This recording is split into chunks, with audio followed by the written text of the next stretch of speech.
Hello and welcome back. So in this fun little tutorial, I'm going to be working with 10-ounce shorties from AB Designs Co. Now, typically you would not be epoxying rhinestones. However, these are sheets of rhinestones that I purchased from Amazon that have a very sticky back. Welcome back to Everything Tumbler Tutorials. My name is Rebecca and I am a Tumbler designer, and I can't wait to show you how I made these super beautiful rhinestone epoxied 10-ounce tumblers. Remember, everything shown in this tutorial will be listed and linked for you down in the description box below. Here's the first one I did using the rhinestone sheets and of course having epoxied and decaled. At this stage of the game, this tumbler has yet to be re-epoxied after decaling. However, the most important thing is I wanted to show you that the rhinestones held up under the epoxy, when a lot of the cheaper ones will tend to melt away, if that makes sense. I don't know if anyone else has tried it, but I have, and they were unsuccessful. I was so elated when this actually worked, so therefore it was time for a tutorial. Now, these are the sheets. It comes in a big roll. In the roll, it seems really heavy, but when you isolate certain amounts, it's not at all. So it didn't add any extra weight to this tumbler. I had already painted another 10-ounce shorty, a lilac purple, which was absolutely stunning for this design because I wanted to go a little more tropical feel.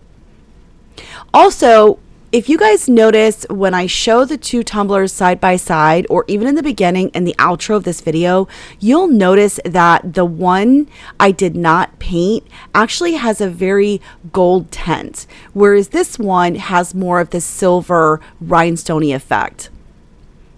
That was completely accidental and unexpected. But I've already cut out the size that I needed to fit this tumbler precisely at the top and the bottom, because we wanted to keep it just below and above the bottom rim, if you will, in order to be able to apply the epoxy without any issue. So once I made sure that I had a really nice straight line, I then just pressed it very immensely onto my tabletop in order to get this to stick really well. I think the hardest part in this particular situation right here is actually cutting off that excess and making sure that you're not too short. Well, I was literally a diamond row short. No worries, because I decided that I was going to go ahead and use that for my focal point. Now, you can take one little row and insert it into where you came up short, but it just doesn't fit the same because I had actually attempted that and then I pulled it out. It was better to not have the bulge than to have the gap. So I decided to go ahead and trim this right on down using my X-Acto knife, which was super easy, peeling off the excess rhinestones, saving that for a later project. And this is where you're going to be able to notice that little teeny tiny gap. So because I am working with a 10-ounce shorty, it just really made sense to use this as my focal point, as I had already pre-planned the design for this tutorial and it was going to work perfectly. So unfortunately, I did not record the epoxy for this first coat, but I did use the artist resin from Counterculture DIY. I did not want to risk using the turbo fast set from Counterculture, as I wasn't sure if it was going to heat up too much too fast and melt the stones. So the tropical design that I've chose today have the white backing, which is brilliant for this little section that I do need to make as my focal point to cover up my little tiny boo-boo. This is a nice smooth surface now that it has in fact been epoxied, so this makes going on very simple. The only thing here I'm going to do is go ahead and trim off at the top and the bottom where my vinyl exceeds the rhinestones. So I want to go ahead and tell you that I've probably bought these sheets easily over a year ago. Since then, I have rhinestoned my computer, I have rhinestoned my fish tank, I have rhinestoned another 10-ounce shorty that I never epoxied, and I'm just using it as like a pen holder, scissor holder, things of that nature.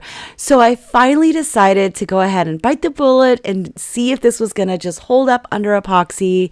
And this is kind of one of those moments where you're like, dang, why did I wait so long to give it a go? I mean, the worst thing that can happen is it just not work and it fail like every other rhinestone attempt before.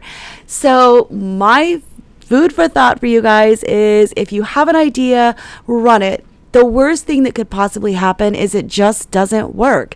And in some cases such as this, it actually works. Moral of the story, not only do I have 2 new, fun, amazing coffee cups to take with me everywhere, I also now have a tutorial in which can show you that sticky back rhinestones can be epoxied. But make sure you click the link that's going to be listed for you down in the description below so you buy the right ones. Now I certainly don't want to exclude the bottom in this case, so I'm going to go ahead and trim this so that it fits nice and perfectly right here at the bottom. Once I had all of my decals placed on this tumbler, it was ready for another coat of epoxy, and this did not need to be sealed. These beautiful tropical designs came from AB Designs Co., which they now offer the clear and the white backings. So these ones with the white backings will show up really beautifully on a darker tumbler.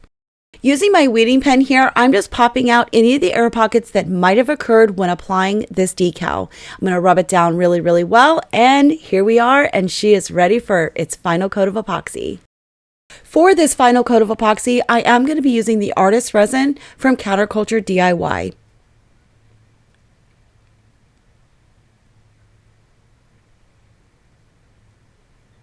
After I've applied this final coat of epoxy, I am going to use my torch to pop any bubbles that I may or may not be able to see, just as I would with any other tumbler.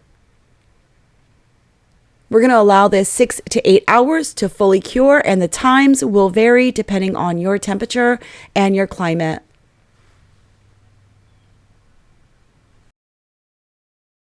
With this final coat, this tumbler is completed. I am so excited to finally have been able to bring this to you as a tutorial. I am so happy that I finally bit the bullet and gave it a go. So like I said, make sure if you guys want to try something, don't hesitate. The worst thing that can happen is it just doesn't work. Start over, try again. Most importantly, just never give up. I really hope that you guys enjoyed this tutorial, and if so, be sure to hit that like button. Don't forget to subscribe to my channel for new tutorials coming every week. And if you want to share any comments or ask me any questions, make sure you drop them down in the box below. And remember, everything shown in this tutorial will be listed and linked in the description box for you below as well. Until next time, bye.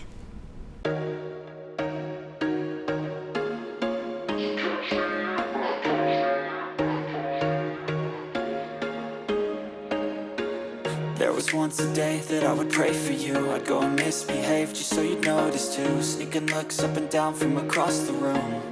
And damn, what a hell of a view. I feel good, you look great, I like you, I can't wait.